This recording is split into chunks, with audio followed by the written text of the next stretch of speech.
Hi viewers, எல்லாம் எப்படி இருக்கீங்க? நல்லா இருக்கீங்களா? இன்றைக்கி நைட் சமையல் பார்க்கலாம் வாங்க. சாதம் நல்லா வெந்துட்டுருக்கு.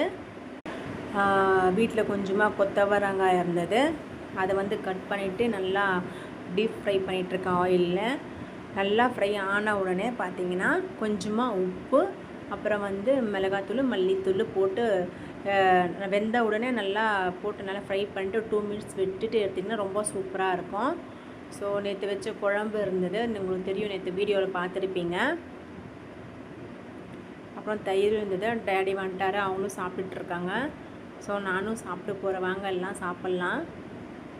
ஸோ ரொம்ப சுட சுட சாதத்தில் நான் செஞ்ச கொத்தவரங்காய் பொரியல் நல்லா பிசைஞ்சு சாப்பிட்டோன்னா அவ்வளோ டேஸ்ட்டாக ரொம்ப சூப்பராக இருக்கும். நீங்கள் வேணால் ஃபுல் வீடியோவில் பார்க்கலாம். நெக்ஸ்ட்டு இதில் அப்லோட் பண்ணுற பாருங்கள். இப்போ நான் இந்த சுட சுட சாதத்துலேயே இதிலே பிசைஞ்சு சாப்பிட போகிறேன்.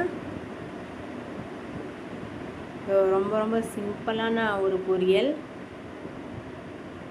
இதுக்கு முன்னாடிலாம் பார்த்திங்கன்னா நான் இந்த மாதிரி கொத்தவரங்காய் வாங்கும்போது நல்லா இடித்த இந்த மல்லாட்டை பயிர் என்ன சொல்லுவாங்க, வேர்க்கடலை பயிர் இருக்குல்ல, அது நல்லா வறுத்துட்டு மிக்சியில் கொஞ்சமாக பூண்டு இதெல்லாம் நல்லா அரைச்சி இதில் ஒரு பேஸ்ட்டாக செஞ்சு போட்டுடுவோம். ரொம்ப சூப்பராக இருக்கும் அந்த மாதிரி செஞ்சால்.